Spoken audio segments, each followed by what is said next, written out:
Uhali gani mtazamaji wa Kawabe Media? Mimi naitwa David Brazamento na leo tupo na mwandishi wa habari pamoja na mchambuzi wa masuala ya kisiasa Salum Amani. Kwa kaka, kama namshukuru Mungu ndugu yangu, uko salama kabisa? Alhamdulillah, namshukuru Mwenyezi Mungu. Bwana, tumeona kuna taarifa ambayo kiukweli tulikuwa tujaitegemea kwa sasa hivi, na watu wengi wameshangazwa pia na wameipokea kwa ukubwa zaidi, kwa sababu ni taarifa kubwa sana katika nchi. Hii ni swala la aliyekuwa makamu wa rais Daktari Emmanuel Nchimbi kuandika barua ya kujiuzulu. Wewe kama mchambuzi wa kisiasa unaliona vipi hili swala na imezua taharuki kwa namna gani? Ni kweli, kwanza unaposema linashangaza ni kweli, na lakini pia linashtua na limezua taharuki kama unavyosema. Na sababu kubwa inaweza kuwa pia ni sababu za kihistoria. Unajua, tangu kuundwa kwa Jamhuri ya Muungano wa Tanzania mwaka 1964 hakujawahi kutokea makamu wa rais kwa mfumo huu mpya wa kisiasa, kwa sababu kuna mifumo kama miwili ambayo Tanzania imepitia. Kwanza kuna mfumo wa siasa za vyama vingi wa chama kimoja, lakini kuna huu wa vyama vingi ambao ulianza mwaka 1992.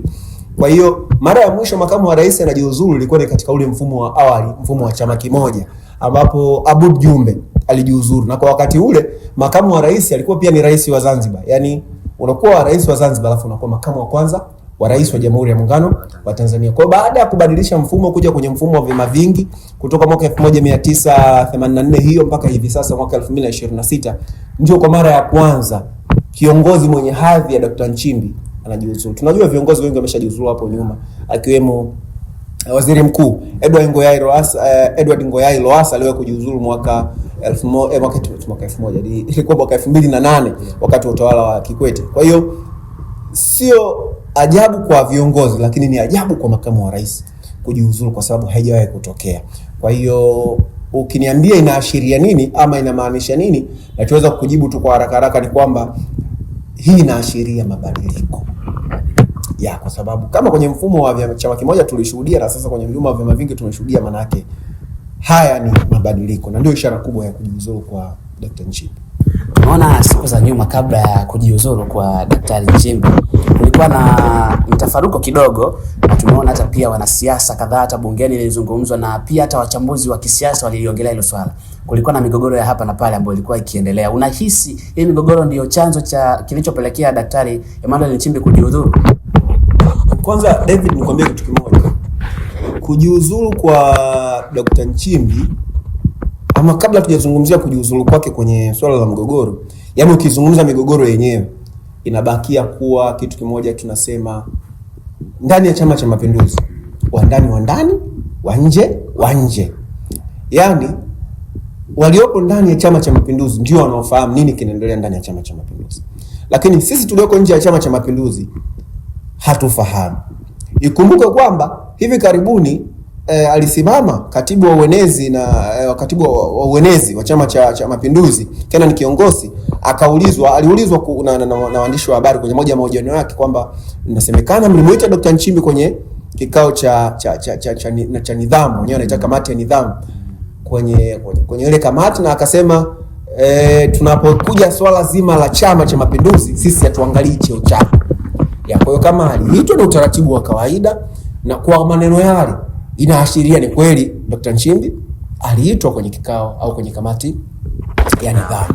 Lakini ndio maana anasema pale kama kuna migogoro ndani ya chama inabakia kuwa hivyo. Waliopo ndani ya Chama cha Mapinduzi wao ndio wanafahamu kama kuna migogoro ama hakuna.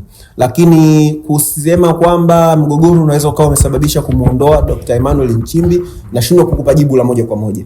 Ngoja nirejee barua ambayo publish leo kwenye mitandao ya kijamii Balozi Dr. Emmanuel Nchimbi, labda inaweza ikatupa kitu. Kwa sababu gani?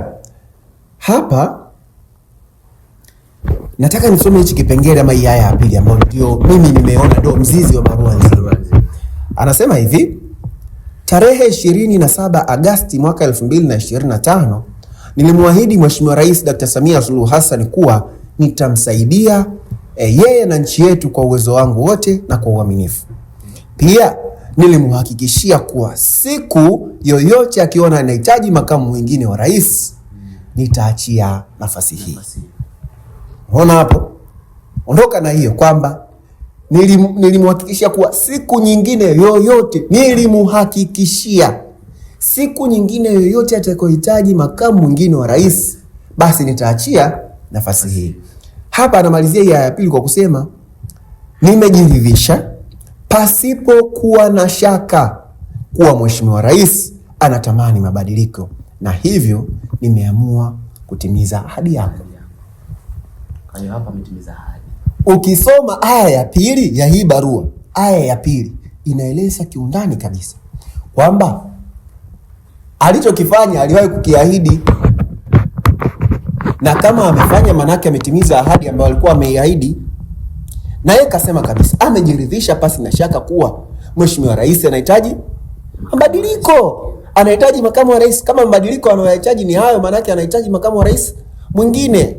Sasa sisi hatufahamu kwamba kwa sababu hamna kauli ya moja kwa moja pia kutoka ofisi ya rais ambayo inaeleza kwamba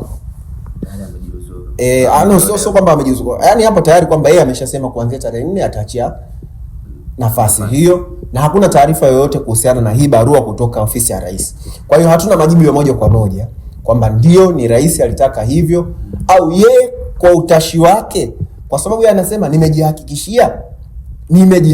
Yawezekana kwa utashi wake yeye mwenyewe Dr. Nchimbi ameona kwamba rais anahitaji mtu mwingine, mimi labda kwenye hii nafasi maybe napwaya, ama kwenye nafasi hii pengine anahitajika mtu mwingine ambaye ataendana na kasi ya Mheshimiwa Rais.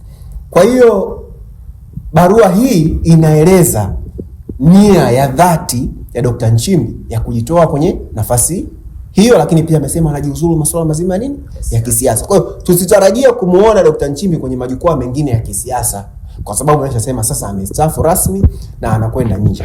So far tunafahamu kwamba Dr. Nchimbi ni mtoto wa John Nchimbi, mmoja kati ya viongozi wa watu maarufu waliokuwa kwenye taifa hili. Yale alikuwa anatoka jeshi la polisi pale. Lakini hiyo sio sababu ya kwamba ndio labda itamfanya yeye kuendelea labda kuwepo kwenye siasa, no.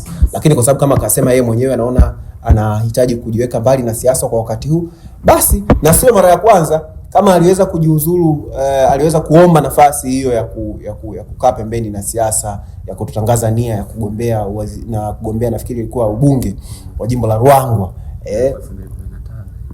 Na nasemea Majaliwa wakati anatangaza alionyesha nia, lakini baadaye akasema hana nia tena ya kugombea ubunge, kwa maana na cheo kile cha waziri mkuu kimeishia pale, kwa sababu alishasema kabisa yeye hatorudi tena bungeni.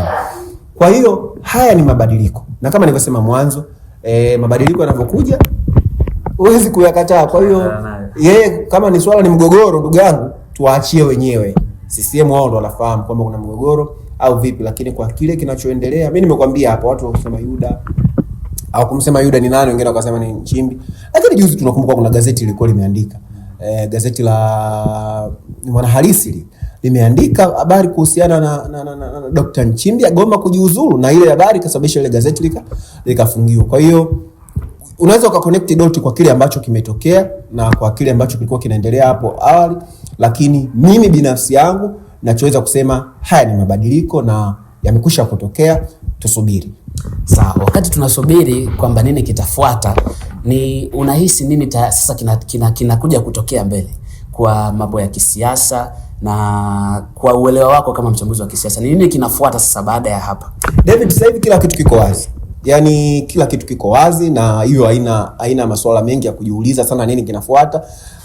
Sheria zipo zinaeleza, na katiba ipo imeeleza vizuri kwenye ibara ya kwenye ibara ya 50 kifungu cha pili kifungu kidogo cha, inaeleza wazi kabisa kwamba baada ya kutangaza au kama nchi itakosa mtu ambaye, kwa maana sasa tutaanza kuhesabu kuanzia tarehe 4 ambayo ndio ametangaza yeye kwamba ataacha. Maana kuanzia pale zinahesabika siku 14. Ndani ya siku 14 rais atatakiwa kuteua mtu mwingine ambaye atafaa kushika nafasi hiyo ya makamu wa rais, na atapeleka jina bungeni, kisha wabunge watalipitisha, kwa hiyo kwa kulipigia kura. Kwa hiyo kama jina litaondoka na litakubaliwa na wabunge walio wengi, basi huyo ndiye atakayekuwa makamu wa rais. Kwa hiyo sasa hivi kinachofuata ni kuangalia utaratibu wa kisheria.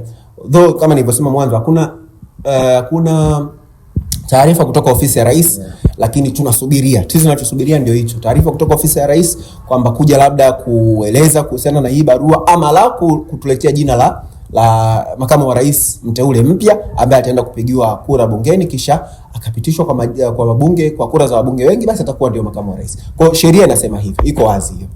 Wakati tunasubiri jina ambalo litapitishwa bungeni, ni watu gani ambao wewe unahisi wanaweza wakashika nafasi hii? Tumeona kuna wengi wakizungumza pengine Paul Makonda akapewa nafasi hii, wengine wakaongea kuhusu Palamagamba Kabudi. Wewe unahisi ni nani hasa ambaye anaweza akashika nafasi hii? Hilo swali ni swali gumu kidogo kusema ukweli, lakini kwa rumors tunasema rumors siku zote, yani tetesi wao siku zote zipo. Mimi nimepitia pia mtandaoni kama wewe ambavyo unasema, nimeona watu wanamtaja Makonda, nimeona wengine wanamtaja Profesa Palamagamba, John Aidan Mwaluko Kabudi, wengine wanamtaja Majaliwa, wengine wanamtaja mzee wangu Stephen Wasira, makamu mwenyekiti wa Chama cha Mapinduzi, mwingine wanataja Tulia Ackson Mwansasu, mbunge wa jimbo la Uyole.